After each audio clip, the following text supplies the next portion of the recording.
चलिए, तो आज की क्लास में अपन स्टार्ट करेंगे दो चर वाले रैखिक समीकरण। अच्छा टॉपिक है, यहां से पेपर में सवाल पूछने की पूरी पूरी संभावना है। तो इस टॉपिक को आपको बढ़िया से पढ़ना है, शुरुआत से चीजें देखनी है। लेक्चर 1, लेक्चर 2, लेक्चर 3 ऐसे सीक्वेंस में चीजों को आपको देखना है, ठीक है ना। मैं आपसे वादा करता हूं कि जो भी टॉपिक मैं आपको पढ़ा दूंगा और मैंने आपको बोल दिया कि कंप्लीट हो गया, फिर उसके बाद में उस टॉपिक में पढ़ने के लिए कुछ बचा नहीं है। उतना बढ़िया से पढ़ना है और एग्जाम को फोड़ के आना है। चलिए, तो यहां से मेरे प्यारे बच्चों, सबसे पहले तो मैं आपको यह समझाऊंगा कि इस टॉपिक का क्या मतलब है। देखो, यहां से इस टॉपिक का क्या मतलब है, सबसे पहले अपन ये सीखेंगे। तो यहां से बात को समझिएगा। चलिए, अपना टॉपिक का नाम है दो चर वाले रैखिक समीकरण।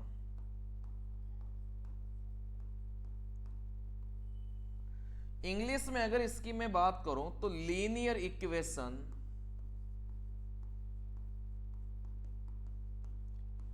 इन टू वेरिएबल। चलिए, तो यहां से अपन दो चर वाले रैखिक समीकरण, या फिर इसी को बोलेंगे linear equation in two variable. मेरे प्यारे बच्चों, बात को समझना। सबसे पहले तो ये चर क्या होता है भाई। ये जो चर होते हैं ना, इनका मान फिक्स नहीं होता। इनका जो मान है वो फिक्स नहीं होता। मतलब किसी का भी मान अगर फिक्स नहीं है ना, तो आप बोलेंगे सर वो अपना चर कहलाता है। जैसे आप बोलेंगे भाई 6 प्लस में x, तो यहां से अब x का मान आप बोलेंगे सर 1 अपन रख सकते हैं, x का मान 2 अपन रख सकते हैं, x का मान 3 अपन रख सकते हैं, ठीक है ना। तो चर का मतलब ये होता है कि इनका मान फिक्स नहीं है। मतलब सवालों की कंडीशन के हिसाब से इनका मान रहेगा। जैसे सवाल की कंडीशन बदलेगी तो इनका मान भी बदल जाएगा। तो यहां से ये जो आप x और y देखते हैं ना, तो इन्हीं को ही अपन क्या बोलते हैं मेरे प्यारे बच्चों, इन्हीं को ही अपन चर बोलते हैं, है ना। वेरिएबल इन्हीं को बोलते हैं। लेकिन ऐसा नहीं कि x और y दे, हो सके पेपर में आपको m और n दे दिया जाए, हो सके पेपर में आपको p और q दे दिया जाए। मतलब ये जो ABCD में अपन को कुछ भी देता है ना पेपर में, तो वही अपने क्या कहलाता है, मोटी मोटी भाषा में वही अपने चर कहलाता है। जैसे मान लो मैंने आपको ऐसा बोला कि 2x प्लस में 3y, तो इसमें कितने चर हैं बताइए, इस समीकरण में कितने चर हैं। आप बोलेंगे सर एक चर ये रहा, दूसरा चर ये रहा, ये जो x y m n p q, ठीक है ना, ये अगर सवाल में अपन को दिया जाता है तो यही अपने चर कहलाता है। आप बोलेंगे सर इसमें दो चर है, तो अपना जो टॉपिक का नाम है वो भी दो चर वाले रैखिक समीकरण। एक ऐसी समीकरण जिसमें कितने चर होंगे बेटा, दो चर होंगे, वो अपन को पढ़ना है। क्या ये अपन को पढ़ना ही क्या 2x प्लस में 3y प्लस में 5z, क्या ये अपन को पढ़ना ही क्या? ये अपन को नहीं पढ़ना, क्योंकि इसमें कितने चर हैं। आप बोलेंगे सर 3 चर हैं, x y और z, इसमें 3 चर आ गए, तो ये अपन को नहीं पढ़ना। अपने सिलेबस में दो चर वाले रैखिक समीकरण थे। चलिए, तो यहां से मैं आपको बताता हूं। अब यहां से ये जो नाम आया है ना रैखिक, यहां से ये जो नाम आया है रैखिक, अपन इसके बारे में थोड़ा सा बता देता हूं मैं। देखो, यहां से जो समीकरण होते हैं ना, वो अलग अलग प्रकार की होती हैं। जैसे एक समीकरण में आपको बोलूं भाई रैखिक समीकरण,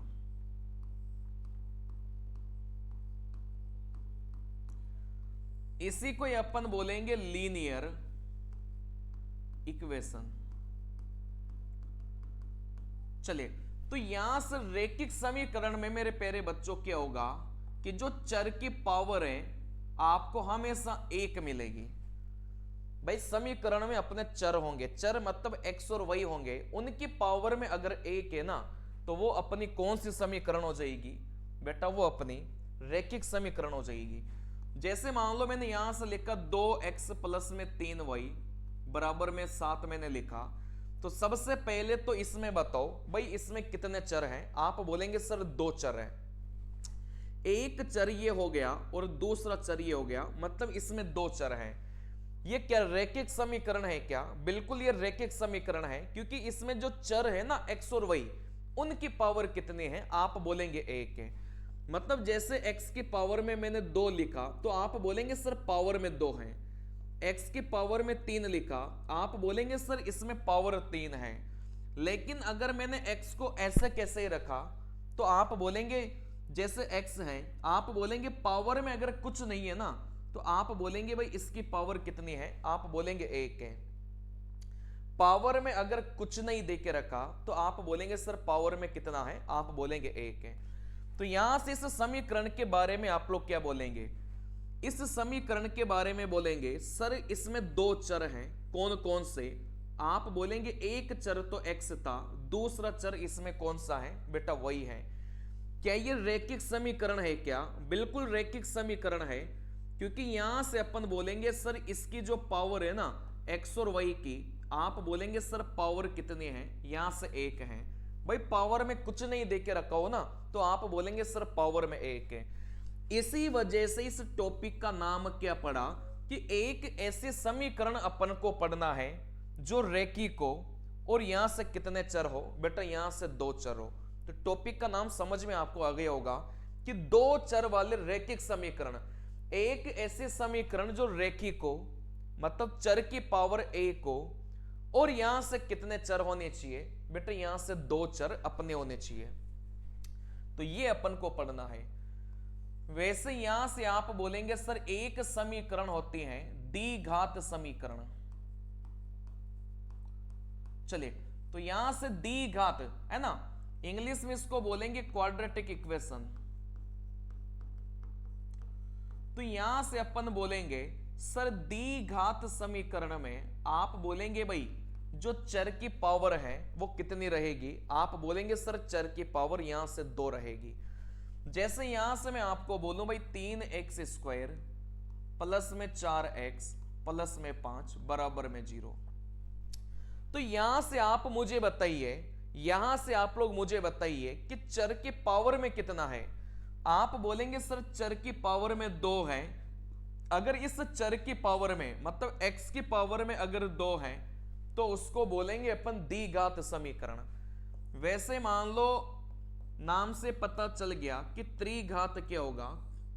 त्रिघात समीकरण, क्यूबिक इक्वेशन।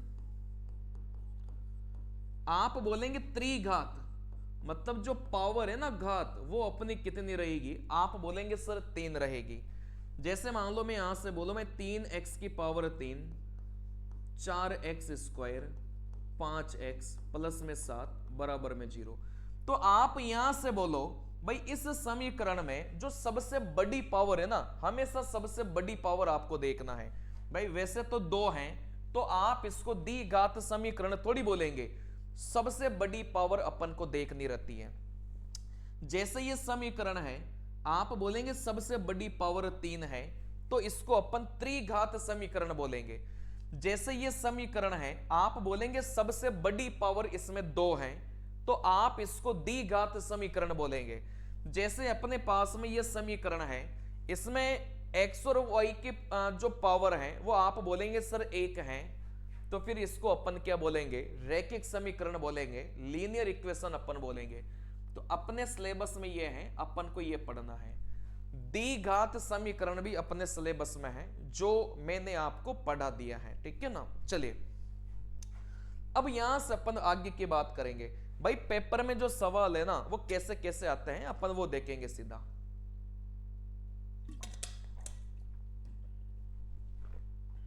चलिए अब यहां से मैं आपको सबसे पहले ये बताता हूं कि रेखा के प्रकार।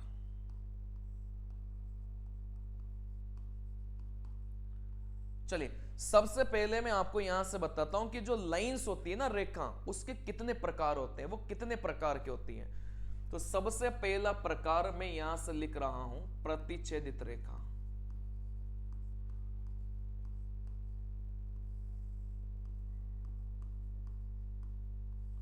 Transverse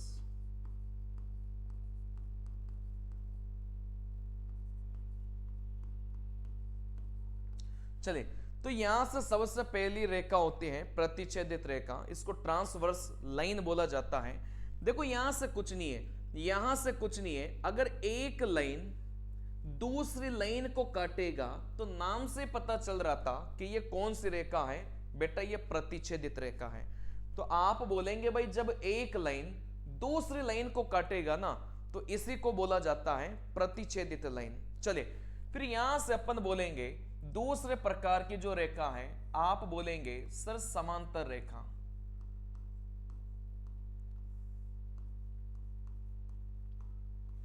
parallel lines.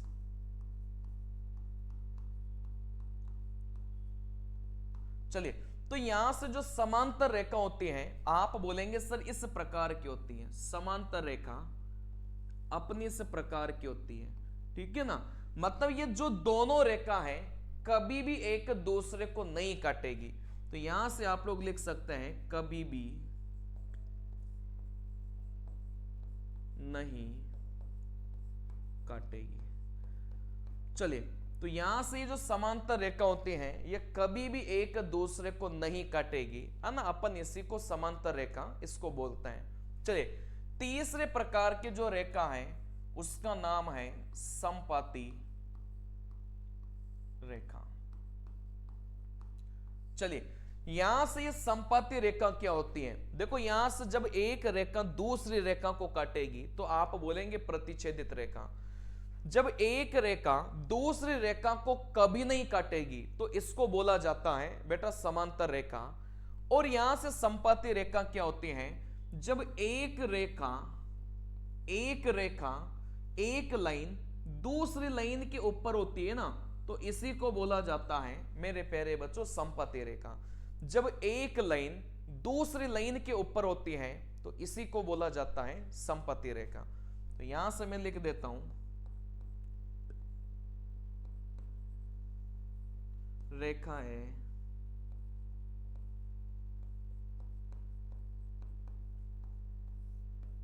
एक दूसरे के ऊपर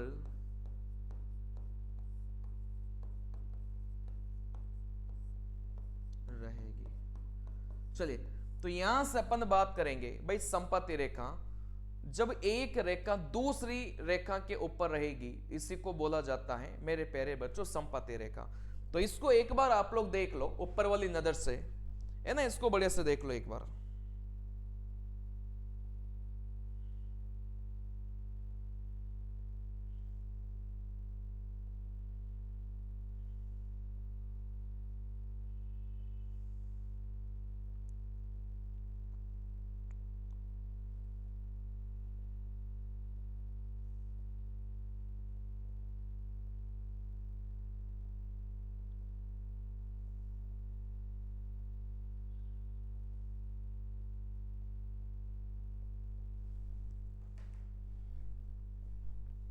आगे समझ में, प्रतिच्छेदित रेखा, समांतर रेखा और यहां से समपाती रेखा, को इंसिडेंट लाइन इसको इंग्लिश में बोला जाता है, इंग्लिश वाले लिख लो को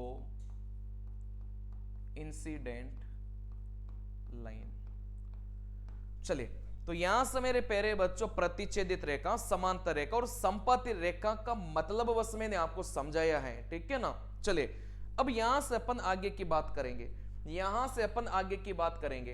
देखो मेरे प्यारे बच्चों, यहां से बात को समझना भाई, यहां से हलों की संख्या क्या होती है, यहां से हलों की संख्या क्या होती है, नंबर ऑफ रूट्स। चलिए, तो यहां से हलों की संख्या क्या होती है, बात को समझना। तो यहां से इसके सामने लिख लो जितनी बार एक दूसरे को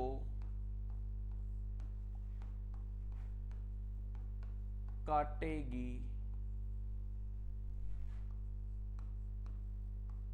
उतने हल होंगे। एक दूसरे को जितनी बार भी काटेगी, मान लो दो रेखा अगर एक दूसरे को एक बार काटेगी तो हलों की संख्या कितनी हो जाएगी बेटा, एक हो जाएगी। जब एक रेखा दूसरी रेखा को 2 बार काटेगी तो हलों की संख्या 2 हो जाएगी। जब एक रेखा दूसरी रेखा को अनंत बार काटेगी तो आप बोलेंगे सर हलों की संख्या कितनी हो जाएगी? आप बोलेंगे भाई यहां से अनंत हो जाएगी, है ना। अब यहां से आप काटेगी शब्द हटा के छुएगी लिख लो।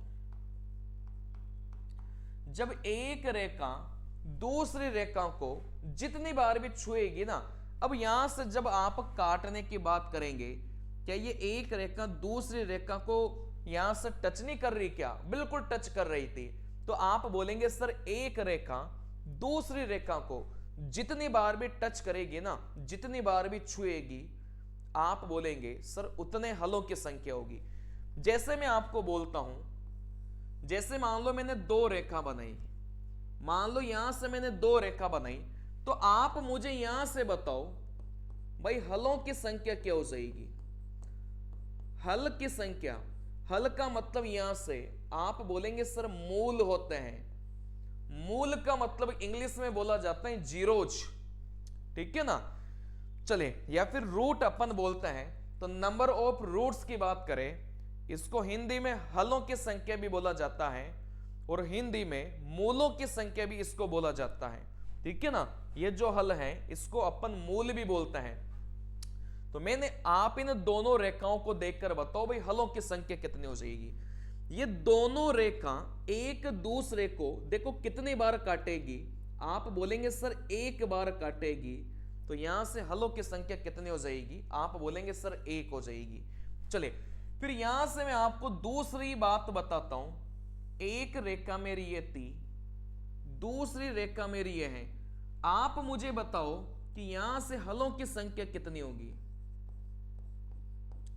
मूलों की संख्या कितनी होगी, या फिर हलों की संख्या कितनी होगी?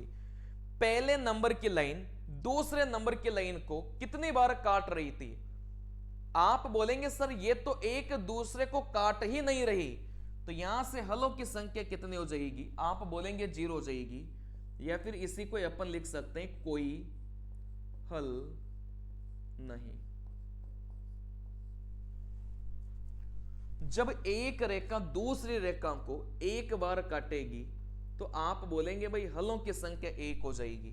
जब एक रेखा दूसरी रेखा को अगर नहीं काटेगी तो आप बोलेंगे हलों की संख्या 0 होगी, मतलब यहां से कोई भी हल नहीं होंगे। चलिए, तीसरा मैं आपसे पूछता हूं, भाई जो एक लाइन थी दूसरी लाइन भी इसी के ऊपर है। आप बोलेंगे सर एक लाइन थी और दूसरी लाइन भी इसी के ऊपर है, तो यहां से मुझे बताओ भाई हलों की संख्या कितनी होगी? हलों की संख्या कितनी होगी? बताओ बताओ। आप बोलेंगे सर जब एक रेखा दूसरी लाइन के ऊपर होगी ना, तो अपनी मर्जी के अनुसार जितनी बार भी चाहिए उतनी बार टच कर सकते हैं। तो मैंने आपको क्या लिखा कि एक रेखा दूसरी रेखा को जितनी बार छुएगी ना उतने क्या हो जाएंगे मेरे प्यारे बच्चों? हल हो जाएंगे। जब एक रेखा दूसरी रेखा के ऊपर होगी तो कितनी बार टच करेंगे? मर्जी पड़े उतनी बार टच कर लो। तो यहां से आप बोलेंगे सर हलों की संख्या क्या हो जाएगी? यहां से अनंत हो जाएगी, इनफाइनाइट हो जाएगी। चले, जब एक रेखा दूसरी रेखा के ऊपर होती है तो हलों की संख्या अनंत होगी, क्योंकि ये रेखा अपनी मर्जी के अनुसार जितनी बार भी चाहेंगे उतनी बार टच कर सकते हैं। तो यहां से आप मुझे ये बताओ कि ये किस प्रकार की रेखा है? आप बोलेंगे प्रतिच्छेदित रेखा है।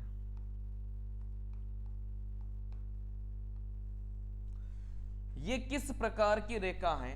आप बोलेंगे समांतर रेखा है।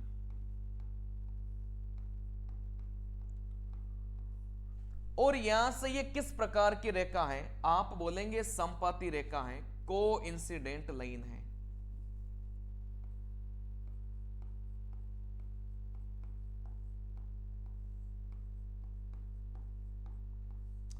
चलिए, तो यहां से मेरे प्यारे बच्चों आपने एक बात तो सीख ली कि यहां से जो प्रतिच्छेदित रेखा होती हैं उसमें हलों की संख्या कितनी होगी? आप बोलेंगे सर 1 होगी। यहां से जो समांतर रेखा होती है उसमें हलों की संख्या कितनी होगी? आप बोलेंगे सर 0 होगी, या फिर हल होंगे ही नहीं। फिर यहां से तीसरी बात आपने सीखी कि जो समपाती रेखा होगी उसमें हलों की संख्या कितनी होगी? आप बोलेंगे अनंत होगी। इस चैप्टर का मोस्ट इंपोर्टेंट पार्ट यही है। यही बात समझ में? तो 3 कंडीशन, प्रतिच्छेदित रेखा, आप बस ऐसे इमेजिन कर लेना भाई, एक बार काटेगी तो हलों की संख्या 1, समांतर रेखा कभी एक दूसरे को नहीं काटेगी, हलों की संख्या 0, समपाती रेखा एक दूसरे के ऊपर रहेगी, तो आप बोलेंगे हलों की संख्या कितनी हो जाएगी? यहां से अनंत हो जाएगी। ठीक है ना? चलिए,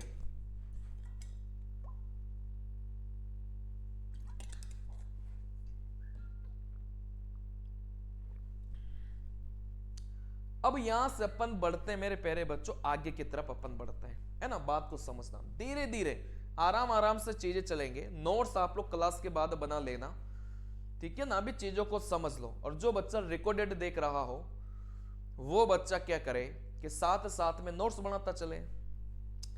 अब यहां से बात को समझना, जो अपनी रैखिक समीकरण होती है, जो अपनी रैखिक समीकरण होगी, या फिर जो अपनी लीनियर इक्वेशन होगी, है ना, जो अपनी लीनियर इक्वेशन होगी उसका फॉर्मेट समझना। उसका फॉर्मेट यह है ax प्लस में by प्लस में c बराबर में 0। अब यहां से जरूरी नहीं कि आपको x और y दे, हो सके वो ऐसा भी दे सकते हैं भाई, am प्लस bn प्लस में c बराबर में 0। वो यहां से m और n की फॉर्म में भी दे सकता है। जैसे यहां से अगर मैं बात करूंगा 3x प्लस में 4y प्लस में 5 बराबर में 0, ये अपनी रैखिक समीकरण है। तो यहां से आप बोलेंगे सर यहां से a b और c क्या है? भाई x के बगल वाला a है, तो यहां से x के बगल वाला a हो गया, y के बगल वाला b है, y के बगल वाला b हो गया, और जिसके साथ में x और y नहीं है आप बोलेंगे वो c हो गया। जैसे जिसके साथ में x और y नहीं है आप बोलेंगे सर वो c हो गया। अब जरूरी नहीं कि पेपर में x और y आपको दे, ऐसा भी दे सकता है 3m 4n प्लस में 5 बराबर में 0। आपको परीक्षा में ऐसा भी दिया जा सकता है। तो यहां से आप बोलेंगे सर यहां से लिख लेना a, यहां से लिख लेना b और यहां से लिख लेना c। तो यहां से a का मान तो 3 हो गया, इस b का मान 4 हो गया, और c का मान कितना हो जाएगा? आप बोलेंगे 5 हो जाएगा। वैसे यहां से लिख लेना a b और यहां से c। आप बोलेंगे a का मान 3 हो गया, b का मान 4 हो गया, और c का मान कितना हो जाएगा? आप बोलेंगे यहां से 5 निकल के आ जाएगा। क्लियर है बात? चलिए, अब यहां से जो सवाल अपने को पूछे जाते हैं, सबसे पहले पैटर्न का जो सवाल अपन से पेपर में पूछा जाता है उसमें क्या होगा कि अपन को 2 समीकरण अपन को देके रखेगा। ठीक है ना? सबसे पहला पैटर्न का सवाल जो अपन से पूछा जाएगा उसमें मेरे प्यारे बच्चों यहां से कितने समीकरण देके रखेगा? यहां से 2 समीकरण अपन को देके रखेगा। तो यहां से मेरे प्यारे बच्चों बात को समझना, जैसे 2 समीकरण ऐसे देगा ax by प्लस में c बराबर में 0। फिर यहां से एक और समीकरण देगा वो ax प्लस में by प्लस में c बराबर में 0। ये जो पहले नंबर के समीकरण है उसमें मैं a1 b1 और c1 मान लेता हूं, और दूसरे नंबर के जो समीकरण है उसमें a2 b2 और c2 में मान लेता हूं। कहने का मतलब परीक्षा में तो अपन को 2 समीकरण देगा। जैसे मान लो यहां से दे दिया 5x प्लस में 4y प्लस में 7 बराबर में 0। फिर यहां से अपन को दे दिया 9x प्लस में 8y माइनस का 6 बराबर में 0। कहने का मतलब इस प्रकार के 2 समीकरण अपन को पेपर में दी जाती हैं। तो ऊपर वाले को मैंने 1 1 नाम दे दिया और नीचे वाले को मैंने 2 2 नाम दे दिया। बाद में आप 1 और 2 भूल जाएंगे, है ना, जैसे मैं आपको सिखाऊंगा बस वैसे आपको प्रयोग करना है। चलिए, फिर यहां से मेरे प्यारे बच्चों अपन से पूछा जाता है कि ये किस प्रकार की समीकरण है, या फिर अपन से हलों की संख्या पूछी जाती है, या फिर अपन को जैसे k का मान पूछ लिया, m का मान पूछ लिया, उस प्रकार के सवाल पूछे जाते हैं। अभी सब करेंगे अपन, लेकिन सबसे पहले ये सीखो भाई, पहली समीकरण और दूसरी समीकरण पेपर में तो अपन को इस प्रकार के फॉर्मेट में अपन को दी जाती है, ठीक है ना। तो यहां से मेरे प्यारे बच्चों 3 कंडीशन बनेगी। 3 कंडीशन कौन कौन सी? एक प्रतिच्छेदित रेखा के लिए बनेगी, एक समांतर रेखा के लिए बनती है, और एक संपाती रेखा के लिए बनती है। तो तीनों कंडीशन आपको क्या करनी पड़ेगी, यहां से रटनी पड़ेगी। क्लियर है बात? चलिए, तो यहां से देखो अपन को कैसे चीजों को रटना है, बात को समझना। चलिए, तो यहां से मैं सबसे पहले लिखता हूं भाई, एक नंबर में अपना क्या आता है, आप बोलेंगे प्रतिच्छेदित रेखा। देखो कैसे पता चलेगा कि जो समीकरण अपन को दे के रखे हैं भाई, एक समीकरण एक रेखा को दर्शाएगी, दूसरी समीकरण दूसरी रेखा को दर्शाएगी। तो कैसे पता चलेगा कि यहां पर जो समीकरण अपन को दे के रखे हैं वो प्रतिच्छेदित वाली हैं, समांतर वाली हैं, कि यहां से अपनी संपाती वाली है, पता कैसे चलेगा? तो उसको पता करने के लिए देखो आपको क्या करना है बेटा, इस x के साथ में जो भी है ना उनका भाग देना। जैसे आप बोलेंगे x के साथ में a1 था, तो आप a1 का भाग दो। फिर यहां से x के साथ में a2 था, आप यहां से a2 का भाग दो। फिर यहां से y के साथ में आप बोलेंगे b1 था, b1 का भाग दो। नीचे y के साथ में आप बोलेंगे b2 था, b2 का भाग दो।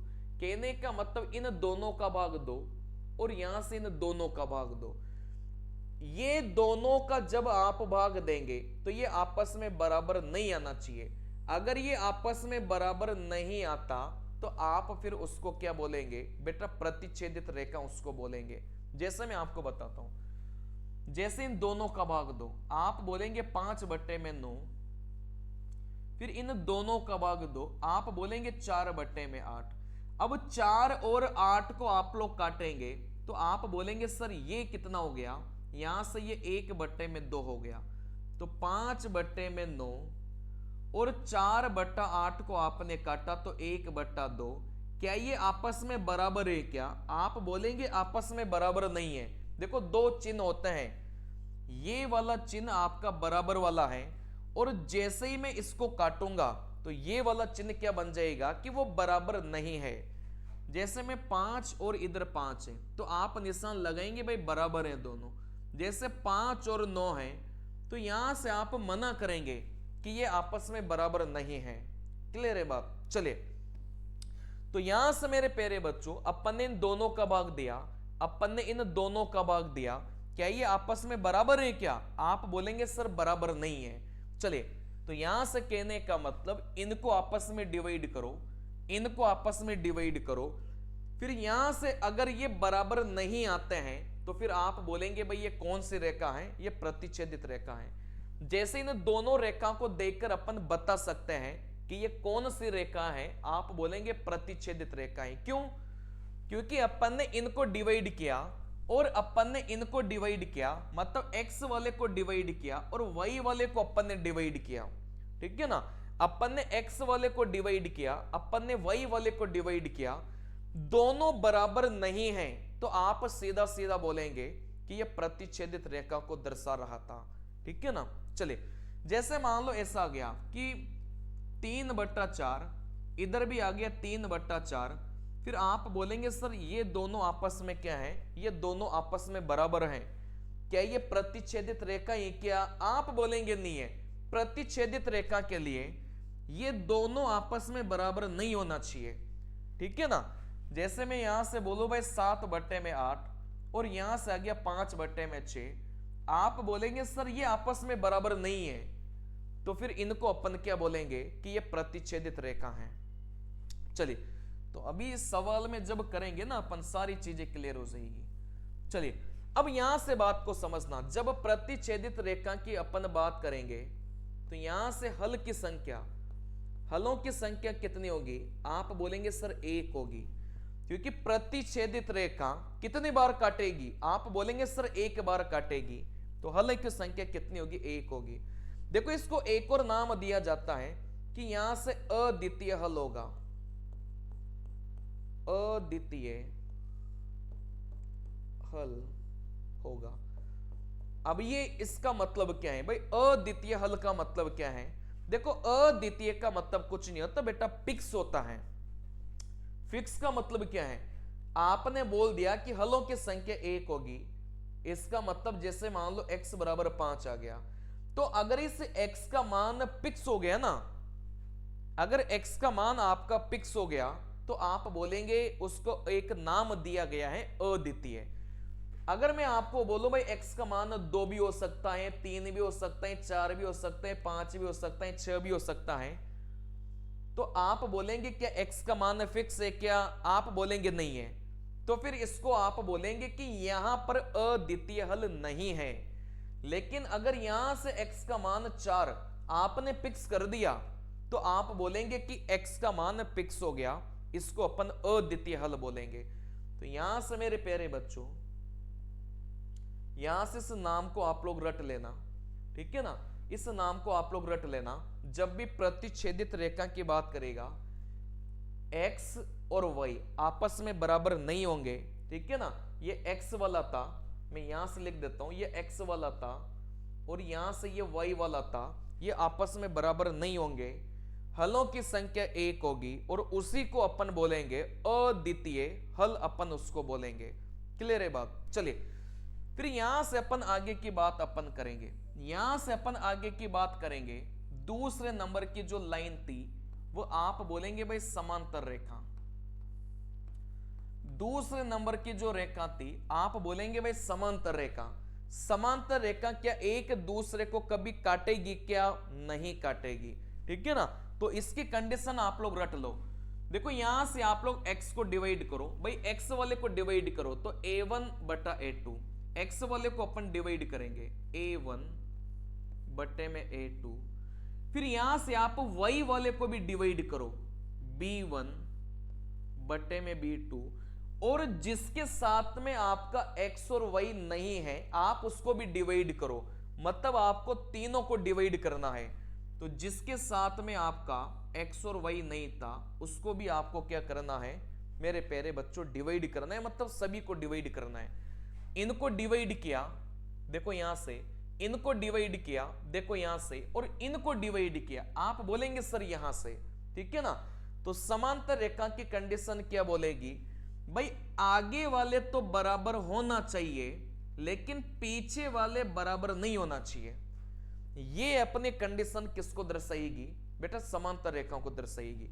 अगर आपने इन दोनों को डिवाइड किया, इन दोनों को डिवाइड किया, और आप बोलेंगे इनको भी आपने डिवाइड किया, अगर आगे वाले बराबर आ गए, आगे वाले बराबर मतलब जैसे ये भी 3/4 आ गया, ये भी 3/4 आ गया, लेकिन अपना ये 4/5 आ गया, तो आप बोलेंगे ना कि सर आगे वाले तो बराबर हैं लेकिन ये पीछे वाले दोनों क्या बराबर हैं क्या? आप बोलेंगे नहीं है भाई, आगे वाले ये दोनों बराबर थे, देखो आगे वाले ये दोनों बराबर थे, क्या पीछे वाले ये दोनों बराबर हैं क्या? आप बोलेंगे नहीं है।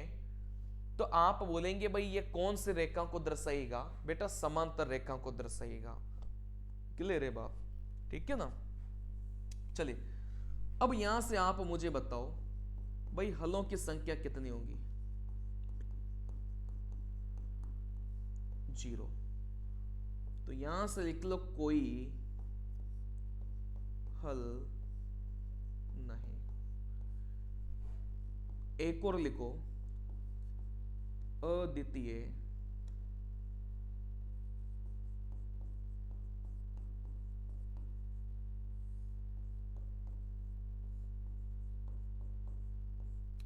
चलिए भाई यहां पर तो हल ही नहीं है तो अद्वितीय हल की तो अपन बात ही नहीं करेंगे, ठीक है ना? तो यहां पर समांतर रेखा में हलों की संख्या 0 होती है, तो अद्वितीय हल तो इसका होगा ही नहीं। अद्वितीय हल सिर्फ और सिर्फ प्रतिच्छेदित रेखा में ही होता है।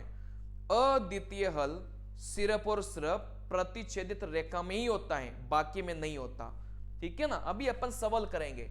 चलिए, तीसरे नंबर की जो लाइन है वो आप बोलेंगे भाई कौन सी लाइन है।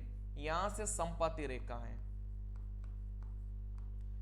तीसरे नंबर की जो रेखा है वो आप बोलेंगे भाई कौन सी रेखा है। यहां से संपाती रेखा है, कोइंसिडेंट लाइन है। ठीक है ना। चलिए, अब यहां से अपन वही करेंगे भाई, सबको डिवाइड करो। यहां पर भी सबको अपन डिवाइड करेंगे, एक्स वाले को डिवाइड करेंगे। आप बोलेंगे a1 बटे में a2।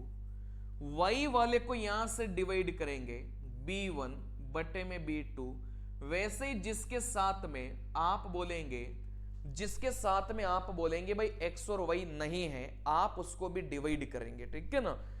x वाले को डिवाइड किया, y वाले को डिवाइड किया, और जिसके साथ में x और y नहीं है आप उसको भी डिवाइड करेंगे। संपाती रेखा में क्या होता है मेरे प्यारे बच्चों, सारे के सारे बराबर आने चाहिए। ठीक है ना। जैसे मान लो ये 3/4 आ गया, ये भी 3/4 आ गया, ये भी 3/4 आ गया, तो आप बोलेंगे ना कि सारे के सारे बराबर आ गए। अगर सारे के सारे बराबर आ गए तो इसको अपन क्या बोलेंगे बेटा, संपाती रेखा इसको अपन बोलेंगे। क्लियर है बात। चलिए, यहां से बस आपको याद रखने वाली बात यही है कि इसमें हलों की संख्या कितनी होगी। हलों की संख्या आप बोलेंगे अनंत होगी, इनफाइनाइट होगी। क्या अद्वितीय हल होगा? क्या नहीं होगा। अद्वितीय हल नहीं होगा। देखो, यहां से जो अद्वितीय हल की अपन बात करेंगे सिर्फ और सिर्फ प्रतिच्छेदित रेखा में बात करेंगे, बाकी में अद्वितीय हल यहां से नहीं होगा। ठीक है ना। तो यहां से मेरे प्यारे बच्चों आपको ये 3 कंडीशन उल्टी सीधी कैसे भी पेपर में दी जाती है। जैसे प्रतिच्छेदित रेखा की अपन बात करेंगे तो सिर्फ x और y को बस अपन देखेंगे। ठीक है ना। प्रतिच्छेदित रेखा में आप x को डिवाइड करेंगे, आप इस y वाले को डिवाइड करेंगे, लेकिन इन दोनों में आप तीनों को डिवाइड करेंगे। आप इनको भी डिवाइड करेंगे, आप इनको भी डिवाइड करेंगे, और यहां से आप किनको डिवाइड करेंगे, इस c को भी आप डिवाइड करेंगे। मतलब जिसके साथ में x और y नहीं है आप उसको भी डिवाइड करेंगे, x को भी डिवाइड करेंगे, y को भी डिवाइड करेंगे, जिसके साथ में x और y नहीं है आप उसको भी डिवाइड करेंगे। क्लियर है बात। चलिए, तो यहां से मेरे प्यारे बच्चों उल्टी सीधी कैसे भी पूछी जा सकती है। जैसे यहां से अपन बात करेंगे, जैसे सवाल में अपन को बोल दिया गया कि प्रतिच्छेदित रेखा, तो अपने दिमाग में फिर ये वाली कंडीशन आनी चाहिए। और हलों की संख्या कितनी होगी आप बोलेंगे 1, ये वाली अपने दिमाग में आनी चाहिए। चलिए, जैसे मान लो सवाल में अपन से बोल दिया कि हलों की संख्या अनंत है, दिमाग में हिट करना चाहिए कि हलों की संख्या अनंत कौन सी रेखा में होती है, संपाती रेखा में होती है। और संपाती रेखा की कंडीशन क्या है कि सारे के सारे क्या होने चाहिए बेटा, बराबर होना चाहिए। क्लियर है बात। जैसे सवाल में अपन को बोल दिया गया कि हलों की संख्या 0 है या फिर कोई भी हल मौजूद नहीं है, तो आपके दिमाग में क्या आना चाहिए कि सर समांतर रेखा की बात वो कर रहा था। और जब भी समांतर रेखा की बात करेगा तो आपको ये कंडीशन पता होनी चाहिए कि आगे वाले तो बराबर होना चाहिए लेकिन पीछे वाला बराबर नहीं होगा। ठीक है ना। तो ये सारे के सारे कंडीशनें आपको याद होनी चाहिए। इस पर बेस्ड अभी मैं सवाल करवाऊंगा कई सारे, पहले आप लोग इसको देख लो।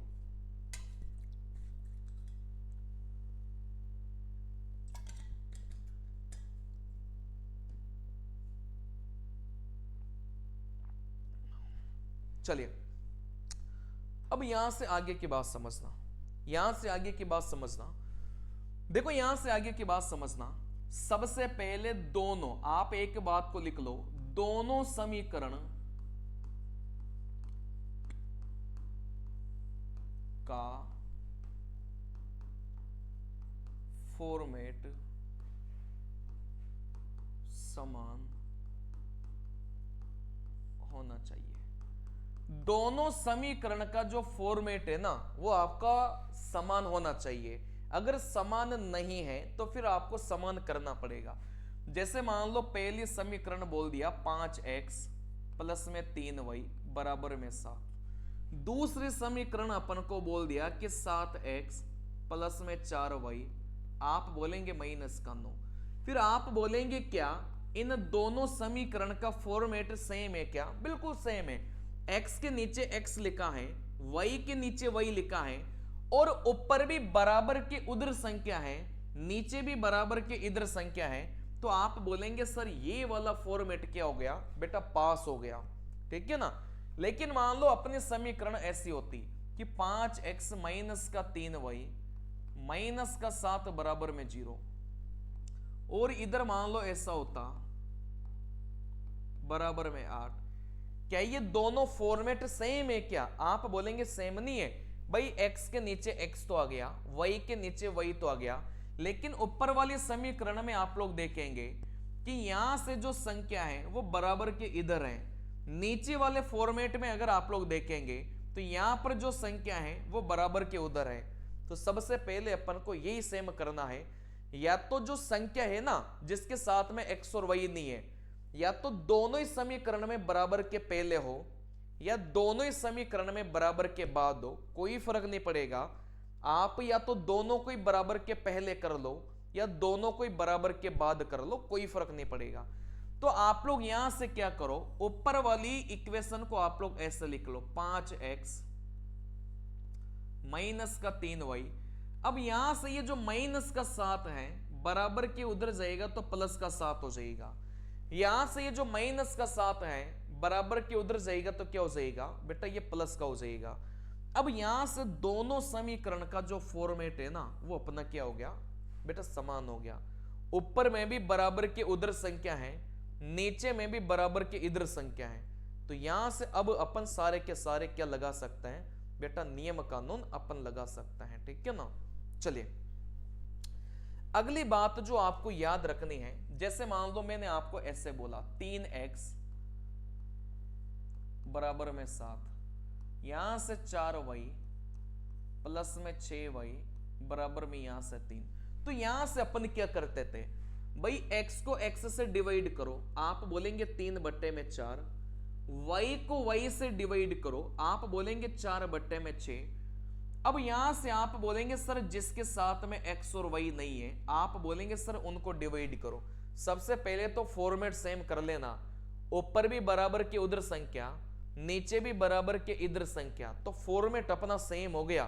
तो आप बोलेंगे सर x वाले को डिवाइड करेंगे, y वाले को डिवाइड करेंगे, और यहां से जिसके साथ में आप बोलेंगे सर जिसके साथ में x और y नहीं है उसको भी अपन डिवाइड करेंगे।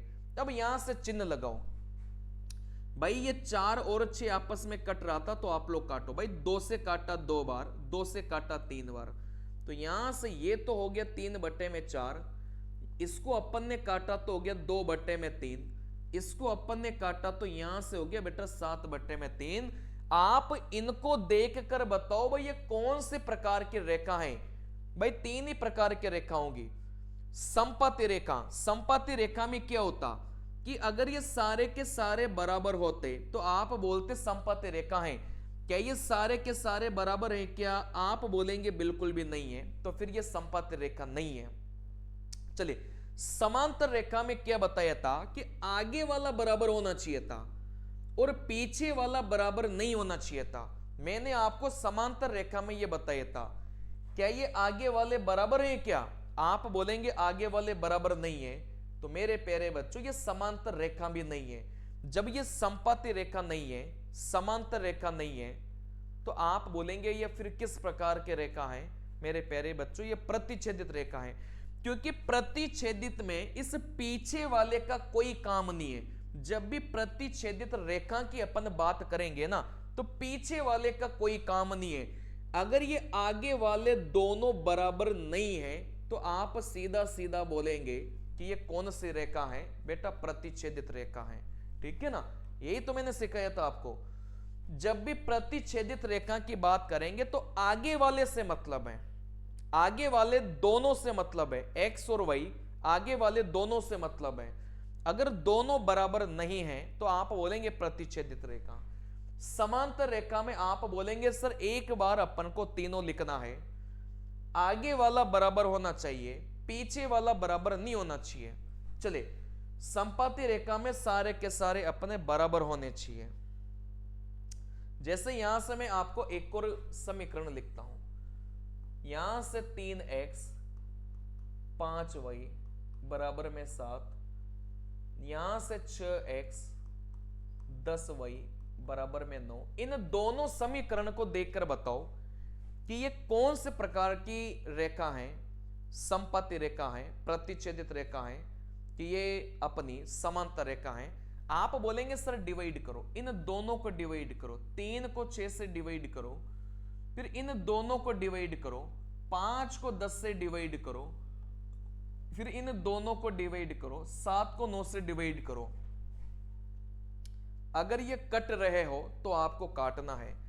जैसे 3 और 6 आपस में काट रहा था 1/2, 5 और 10 आपस में काट रहे थे 1/2, तो यहां से अपन ने काटा तो 1/2, यहां से अपन ने काटा 1/2। आप बोलेंगे सर पीछे वाला नहीं कट रहा, तो आप यहां से चिन्ह लगाओ, क्या आगे वाले बराबर है क्या, आप बोलो क्या ये दोनों बराबर हैं क्या, आप बोलेंगे बराबर हैं। क्या पीछे वाले बराबर है क्या, आप बोलेंगे बराबर नहीं है। तो यहां से ये कंडीशन कौन से नंबर की समीकरण में बनती थी, आप बोलेंगे सर ये समांतर में बनती थी। समांतर रेखा में आगे वाला बराबर होता था और पीछे वाला बराबर नहीं होता था। समांतर रेखा में आगे वाला बराबर होता था और पीछे वाला बराबर नहीं होता था, तो इसको बोलेंगे समांतर रेखा। और पेपर में अगर भूल जाओ ना तो ऐसे याद रखना, भाई समपाती रेखा में क्या था, सारे के सारे बराबर होना चाहिए। क्या सारे के सारे बराबर हैं क्या, आप बोलेंगे नहीं है, मतलब समपाती रेखा तो नहीं है। चलिए, फिर यहां से प्रतिच्छेदित रेखा का मैंने क्या बताया था, प्रतिच्छेदित रेखा का मैंने ये बताया था भाई आगे वाले ये दोनों बराबर नहीं होना चाहिए, ये प्रतिच्छेदित रेखा होती है। आगे वाले दोनों तो बराबर हैं, मतलब ये प्रतिच्छेदित रेखा भी नहीं है। प्रतिच्छेदित रेखा में आगे वाले बराबर नहीं होना चाहिए, ठीक है ना। चलिए, जब प्रतिच्छेदित रेखा नहीं है, समपाती रेखा नहीं है, तो समांतर रेखा है। भाई आगे वाले बराबर हैं, पीछे वाले बराबर नहीं है, तो ये जो कंडीशन बनती है ना कि आगे वाले बराबर पीछे वाले बराबर नहीं है, तो फिर आप बोलेंगे सर ये अपनी समांतर रेखा है। क्लियर है बात। चलिए, मैं आपको यहां से एक और लाइन लिखता हूं। चलिए, मैं यहां से आपको एक और लाइन लिखता हूं, 3x प्लस में 4y बराबर में 7, 6y प्लस में 8y बराबर में 14। बताइए ये किस प्रकार की रेखा है, आप मुझे बताओ। भाई x को x के साथ डिवाइड करो, 3/6, y को y के साथ में डिवाइड करो, 4/8। जिसके साथ में x और y नहीं है आप उनको आपस में डिवाइड करो, आप बोलेंगे 7/14। सबसे पहले ये देख लेना क्या दोनों समीकरण सेम फॉर्मेट में है क्या, बिल्कुल हैं। इधर भी बराबर के इधर संख्या है, नीचे वाले में भी बराबर के इधर संख्या है, मतलब आप बोलेंगे सर ऊपर नीचे है ना, सेम फॉर्मेट में है। देखो यहां से इनको काटना, 1/2, इनको काटेंगे 1/2, इनको काटेंगे 1/2, तो अपना ये हो जाएगा 1/2, ये भी अपना हो जाएगा 1/2, और ये अपना हो जाएगा 1/2। आप बोलेंगे सर ये सारे के सारे क्या हैं, अपने बराबर हैं। ये सारे के सारे क्या हैं, आप बोलेंगे सर बराबर हैं। अगर सारे के सारे बराबर होंगे तो इन्हीं को ही अपन क्या बोलेंगे, आप बोलेंगे सर समपाती रेखा, इन्हीं को ही अपन बोलेंगे। अगर सारे के सारे बराबर होंगे तो इन्हीं को ही अपन बोलेंगे बेटा समपाती रेखा, अपन इन्हीं को ही बोलेंगे। क्लियर है बात। चलिए,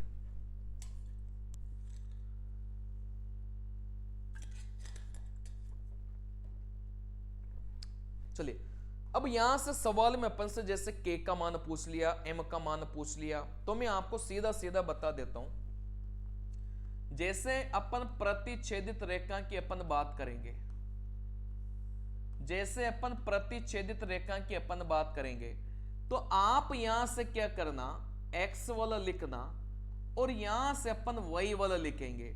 मतलब x का मतलब क्या हो गया भाई, दोनों को डिवाइड करना, और y का मतलब क्या हो गया, जो y के साथ में था आप उनको डिवाइड करना, दोनों के बीच में आप ऐसा निशान लगा देना, तो फिर आपका उत्तर निकल के आ जाएगा। कहने का मतलब जब भी सवाल में प्रतिच्छेदित रेखा अपन को बोल दिया जाए तो अपन को x और y को ही डिवाइड करना है। जिसके साथ में x और y नहीं है ना, अपन को उसको डिवाइड नहीं करना। जैसे मैं यहां से आपको यह बोलना चाह रहा हूं कि 3x माइनस का 4y प्लस में 7 बराबर में 0, और यहां से आप बोलेंगे सर 5x है ना, यहां से आप बोलेंगे 6y प्लस में 8 है ना, या फिर यहां से ky प्लस में 8 बराबर में 0। फिर यहां से अपन ने इन दोनों रेखाओं के बारे में बोल दिया कि ये कौन से प्रकार की रेखा है मेरे प्यारे बच्चों, ये प्रतिच्छेदित रेखा है। ठीक है ना, अगर सवाल में अपन से बोल दिया जाए ना कि प्रतिच्छेदित रेखा है, तो फिर अपन को x और y से मतलब है, जिसके साथ में x और y नहीं है अपन को उससे मतलब नहीं है। चलिए तो यहां से अपन देखेंगे सर x को x के साथ डिवाइड करो 3/5, y को y के साथ डिवाइड करो। जैसे y के पहले अब माइनस का 4 है ना, तो आप लोग भी माइनस का 4 लिखना। जैसे y के आप बोलेंगे सर इधर माइनस का क्या है, तो आप लोग माइनस का क्या लिखना। अगर कल को यहां पर प्लस होता तो आप भी यहां पर क्या लिखते बेटा, यहां से प्लस का के अपन लिखते। ठीक है ना, चलिए मतलब जो भी अपन लिखेंगे वो चिन्हों के साथ अपन लिखेंगे।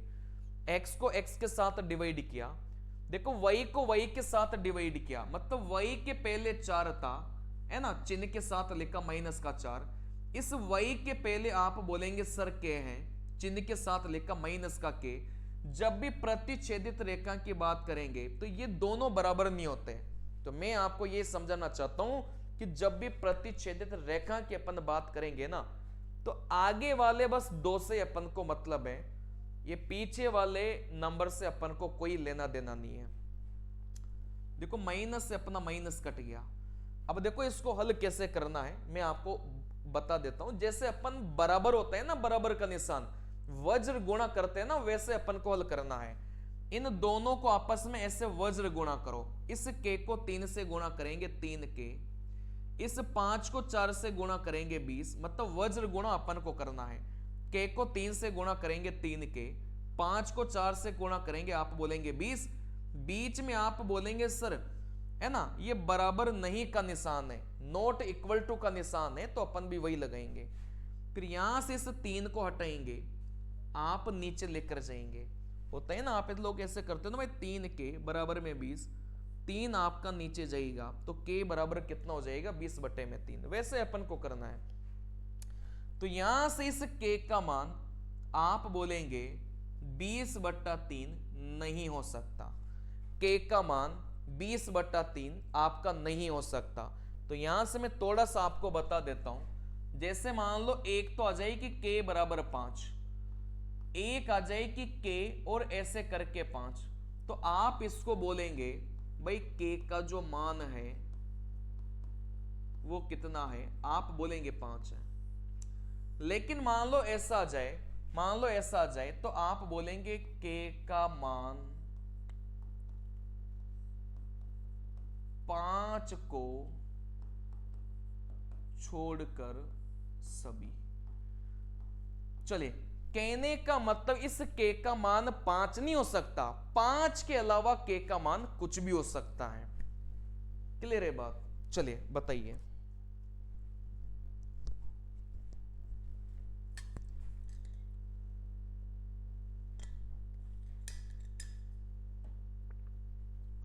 चलिए अब यहां से मैं आपको आगे की बात कर रहा हूं भाई। प्रतिच्छेदित रेखा में आगे वाले दोनों से अपन को मतलब है, जब भी अपन को k का मान या फिर x का मान या फिर m का मान अपन को निकालना हो, जब भी अपन बात करेंगे समांतर रेखा की, तो मैंने आपको क्या बताया था भाई, x वाला भी लिखना पड़ेगा, y वाला भी लिखना पड़ेगा, और जिसके साथ में x और y नहीं था उसको भी अपन को लिखना पड़ेगा। लेकिन जब बात करेंगे अपन को k का मान निकालने की, या फिर k की जगह वो अपन को m भी दे सकता है, n भी दे सकता है, अगर उसका मान निकालने की अपन को बात करेगा, तो मेरे प्यारे बच्चों फिर इस लास्ट वाले को लिखने की अपन को आवश्यकता नहीं है, सीधा आप शुरुआत वाले दो को लिखना। जैसे x के साथ में जो भी होगा उनको आप लोग डिवाइड करना, y के साथ में जो भी होगा आप लोग उनको डिवाइड करना, क्योंकि दोनों के बीच में किसका निशान था मेरे प्यारे बच्चों, बराबर के निशान था।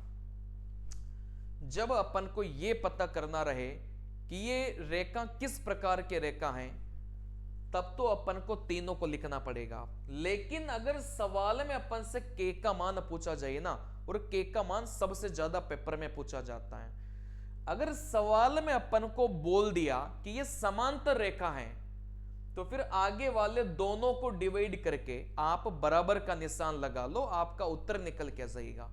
जैसे यहां से मैं बोलूंगा भाई 3x प्लस में 5y बराबर में 7, यहां से मैं आपको बोलूं भाई 6y माइनस का ky बराबर में 5, और सवाल में अपन से बोल दिया गया भाई ये किस प्रकार की रेखा है, आप बोलेंगे भाई ये समांतर रेखा है। ये किस प्रकार की रेखा है, आप बोलेंगे ये समांतर रेखा है। तो फिर अपन यहां से क्या करेंगे बताओ, मैंने आपको क्या बताया था, है ना, और सवाल में अपन से क्या बोल दिया गया कि भाई k का मान निकालो। जब भी यहां से k का मान निकालने की बात करेंगे और यहां से समांतर रेखा की अपन बात करेंगे, आप तो एक चीज लिख लो बस, मैं एक कॉमन बात बता देता हूं आपको। जब भी सवाल में k का मान पूछा जाए, अब जरूरी नहीं कि k का मान ही बोला जाए, हो सके वो m का मान पूछ ले, n का मान पूछ ले, तो यहां से अपन को कुछ नहीं करना, x के साथ वाले को लो और यहां से y के साथ वाले को अपन को लेना है, और अपन को जिसके साथ में x और y नहीं है ना उससे अपन को लेना देना नहीं है। जब भी अपन से सवाल में k और m का मान पूछा जाए, x वाले के साथ वाले को लो और y वाले के साथ वाले को लो, और जब भी और यहां से जिसके साथ में x और y नहीं है उसको अपन को लेना नहीं है। जब भी अपन को k का मान पूछा जाए, तो यहां से बोलेंगे कि सर जब भी अपन को k का मान पूछा जाए ना, तो अपन को जिसके साथ में x और y नहीं है उससे कोई मतलब नहीं है। आप x वाले को लो, आप बोलेंगे 3/6, आप यहां से y वाले को लो, y के बगल में 5 था और यहां से y के बगल में माइनस का क्या है। जब भी समांतर रेखा की बात करेंगे तो यहां से बराबर का निशान लगाओ, ठीक है ना। तो यहां से मैं लिख देता हूं, यहां से 3 ही तो प्रकार की रेखा रहेगी ना भाई, प्रतिच्छेदित रेखा, तो आप निशान लगाएंगे नोट बराबर का। और यहां से जब भी समांतर रेखा की अपन बात करेंगे, और यहां से जब भी समपाती रेखा की अपन बात करेंगे, और जब भी अपन को k का मान अपन को निकालना है, जब भी अपन को k का मान अपन को निकालना है, तो फिर बीच में किसका निशान लगा लो बेटा, बराबर का निशान लगा लो। बस आप तो ये रट लो, जब भी k का मान अपन को निकालना हो और सवाल में बोल दिया कि प्रतिच्छेदित रेखा है, तो सबसे पहले तो x और y वाले को ही डिवाइड करना है, दोनों के बीच में ऐसा निशान लगा लो। जब भी सवाल में अपन से बोल दिया गया कि समांतर रेखा है या फिर समपाती रेखा है, लेना शुरुआत के दो को ही है, मतलब x को डिवाइड करो, y को डिवाइड करो, चाहे वो समांतर रेखा बोले चाहे वो समपाती रेखा बोले, दोनों के बीच में किसका निशान लगा लो बेटा, बराबर का निशान लगा लो। जैसे यहां से मैं आपको यह बताना चाहता हूं भाई, यहां से k का मान जब भी पूछे तो x को डिवाइड करो, y को डिवाइड करो, चाहे वो समांतर रेखा बोले चाहे वो समपाती रेखा बोले, बीच में किसका निशान लगाएंगे, बराबर का निशान लगाएंगे। अब यहां से अपन क्या कर लो बेटा, ऐसे वज्र गुणा कर लो, ठीक है ना। इस k को 3 से गुणा करेंगे, आप बोलेंगे 3k, लेकिन माइनस का था। इस 5 को 6 से गुणा करेंगे, आप बोलेंगे 6 पंजे का 30, 3 30 को काटेगा 10 बार, तो यहां से इस k का मान आप बोलेंगे माइनस का 10 हो जाएगा, ठीक है ना, क्योंकि ये वाला जो माइनस है आपका उधर लग जाएगा, तो इस k का मान कितना जाएगा बेटा, माइनस का 10 हो जाएगा। क्लियर है बात। मैं आपको ये बताना चाहता हूं कि जैसे मान लो सवाल में बोल दिया गया कि यहां से जो रेखा अपन को दे के रखा है वो एक समपाती रेखा है। जैसे यहां से 3x प्लस में ky बराबर में 5, 6x प्लस में 4y बराबर में 10, ठीक है ना। अपन को इन दोनों रेखा के बारे में बोल दिया गया कि ये समपाती रेखा है, तो आपको जो निशान लगाना है वो किसका निशान लगाना है, आप बोलेंगे सर बराबर का निशान अपन को लगाना है। किस किस के बीच में, शुरुआत वाले दो ले लेना, मतलब इन दोनों को आप, शुरुआत वाले दो का मतलब क्या है कि यहां से इन दोनों को अपन ने डिवाइड किया 3/6, और यहां से आप बोलेंगे सर y के बगल में आप बोलेंगे k था, y के बगल में यहां से 4 था, और बीच में अपन को किसका निशान लगाना है मेरे प्यारे बच्चों, बराबर का निशान अपन को लगाना है। वज्र गुणा करेंगे है ना, 4 तिया 12, 6 इंटू के 4 तिया 12, आप बोलेंगे 6 12 को काटेगा यहां से 2 बार, तो यहां से इस के का जो मान है वो आप बोलेंगे भाई कितना हो जाएगा, यहां से 2 अपना निकल के जाएगा। लेकिन मान लो सवाल में ऐसा दे दिया जाए कि यहां से 3x 4y बराबर में यहां से k, और यहां से 6x प्लस में 8y बराबर में 7, और सवाल में अपन से बोल दिया जाए कि यहां से अपनी ये रेखा कौन सी है बेटा, समपाती रेखा है। तो जब भी समपाती रेखा की अपन बात करेंगे तो निशान कौन सा लगाएंगे, आप बोलेंगे सर बराबर का निशान लगाएंगे, ठीक है ना। तो यहां से इन दोनों को अपन ने डिवाइड किया 3/6, इन दोनों को अपन ने डिवाइड किया 4/8, आप बोलेंगे भाई अपन को k का मान अगर निकालना है तो इनमें तो k आया ही नहीं है, तो आप इन पीछे वाले को भी डिवाइड कर लेना k/7। अब आप बोलेंगे सर जब भी समपाती रेखा होगी तो हर जगह किसका निशान आएगा, बराबर का, क्योंकि यहां से 3 और 6 को काटेंगे तो भी 1/2, 4 और 8 को काटेंगे तो भी 1/2, और यहां से k/7। तो मैं आपको यही तो समझाना चाह रहा था भाई, किसी भी दो को ले लेना, समपाती रेखा में किसी भी दो को ले लेना, क्योंकि समपाती रेखा में सारे के सारे बराबर होते हैं, ठीक है ना। तो आप इन दोनों का प्रयोग कर लो। तो यहां से अपन जैसे वज्र गुणा करेंगे, इस k की 2 से गुणा करेंगे 2k 7, 2 यहां से हटाएंगे नीचे, तो इस k का मान कितना हो गया 7/2।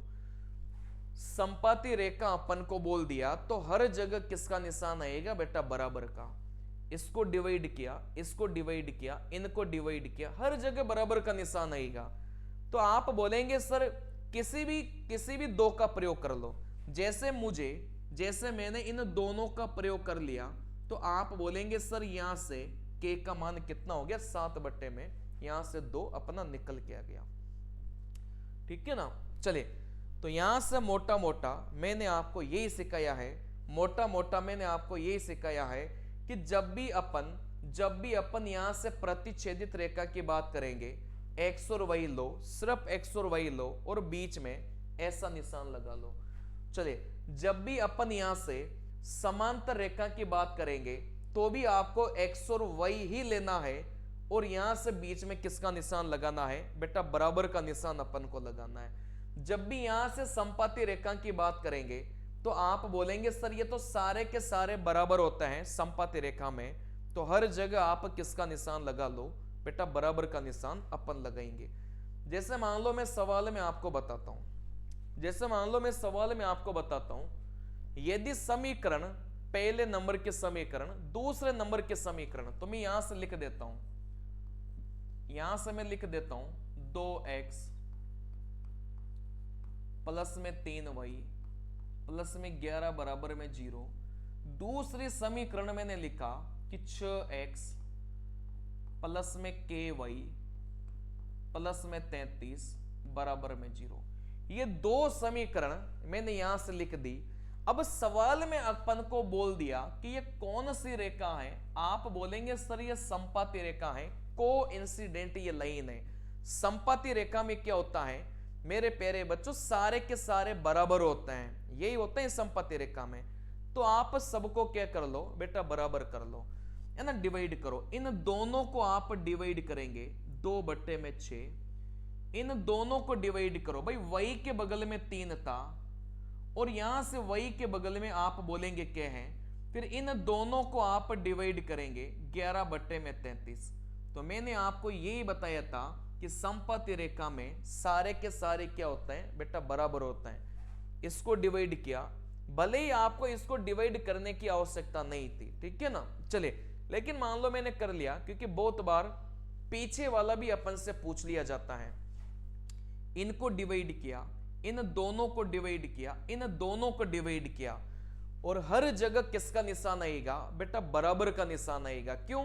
क्योंकि ये कौन सी रेखा थी बेटा, ये संपाती रेखा है। अब यहां से आप बोलेंगे सर 2 और 6 को काटेंगे 1/3, यहां से 3/k। देखो यहां से इनको काटोगे ना तो ये भी 1/3 ही आएगा, क्योंकि सारे के सारे क्या होते हैं बेटा, बराबर होते हैं। अब किसी का ही प्रयोग कर लो, आप चाहे इन दोनों का प्रयोग करके उत्तर निकाल लो, चाहे आप पीछे वाले दोनों का प्रयोग करके उत्तर निकाल लो, उत्तर सेम ही आएगा, ठीक है ना। तो पीछे वाले को लिखने की आपको आवश्यकता नहीं थी। जैसे आप यहां से ऐसे वज्र गुणा करेंगे, ऐसे वज्र गुणा करेंगे, इस k की 1 से गुणा करेंगे k, 3 की 3 से गुणा करेंगे 9, तो यहां से जो k का मान निकल के आएगा, आप बोलेंगे कितना सहीगा मेरे प्यारे बच्चों, यहां से 9 निकल के जाएगा। क्लियर है बात?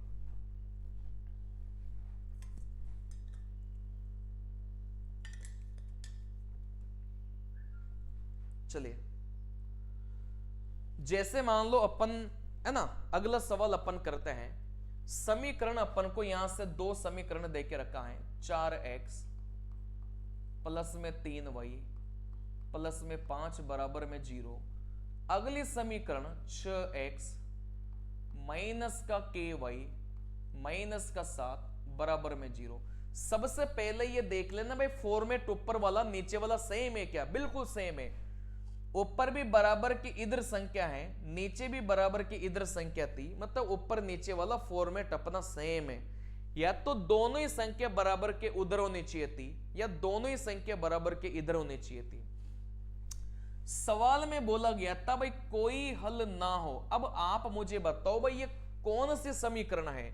सवाल में अगर बोल दिया गया कि कोई हल ना हो, जब कोई भी हल नहीं होगा ना, तो आप बोलेंगे भाई कौन सी रेखा की वो बात कर रहा था बेटा, वो समांतर रेखा की वो बात कर रहा था। जब एक हल होगा प्रतिच्छेदित रेखा की बात करेगा, जब अनंत हल होंगे संपाती रेखा की बात करेगा, लेकिन जब कोई भी हल नहीं होगा तो आप बोलेंगे कि यहां से कौन सी रेखा की बात करेगा, समांतर रेखा की। जब भी सवाल में k का मान पूछा जाए तो मैंने आपको क्या बताया कि x और y वाले को ले लेना, चाहे संपाती बोले चाहे समांतर बोले, बीच में अपन क्या लगाएंगे, बराबर का निशान, ठीक है ना। तो आप इन दोनों को डिवाइड करो, 4 और 6 को अपन को डिवाइड करना है। अब इसको भी डिवाइड करो, y के बगल में 3 है, यहां से y के बगल में माइनस का k है, इन दोनों के बीच में बराबर का निशान लगा लो जब भी अपन को समांतर रेखा बोला जाए, ठीक है ना। चलिए, मतलब अपन को इन पीछे वाले को लिखने की आवश्यकता नहीं है जब भी k का मान अपन से पूछा जाए।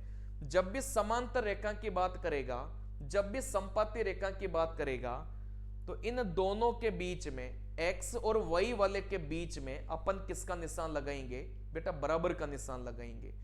जब भी प्रतिच्छेदित रेखा की बात करेगा तो इन दोनों के बीच में अपन ऐसा निशान लगा लेते हैं, ठीक है ना। चलिए, तो यहां पर तो अपना कोई भी हल नहीं हो, मतलब वो समांतर रेखा की बात कर रहा था, तो स्टार्टिंग वाले दोनों के बीच में अपन बराबर का निशान लगाएंगे। बस यहां से हल कर लो, वज्र गुणा करो, इस k की गुणा 4 से करेंगे, आप बोलेंगे माइनस का 4k, 3 की गुणा 6 से करेंगे, आप बोलेंगे यहां से 18, ये 4 आप बोलेंगे नीचे जाएगा, तो 4 चौके 16, यहां से 2 बच्चा मतलब 4.5। तो k का मान कितना हो जाएगा, माइनस का 4.5, क्योंकि ये माइनस भी तो था। चलिए, तो यहां से अपना इस k का मान कितना निकल के आ गया, माइनस का 4.5 निकल के आ गया। क्लियर है बात? चलिए, तो ये चैप्टर अभी समाप्त नहीं हुआ। अगला जो टॉपिक, अगली जो क्लास अपन लेंगे उसमें इसको कंटिन्यू आगे करेंगे अपन, ठीक है ना। आज की क्लास में इतना ही काफी, मिलते हैं अगले क्लास में। नमस्कार।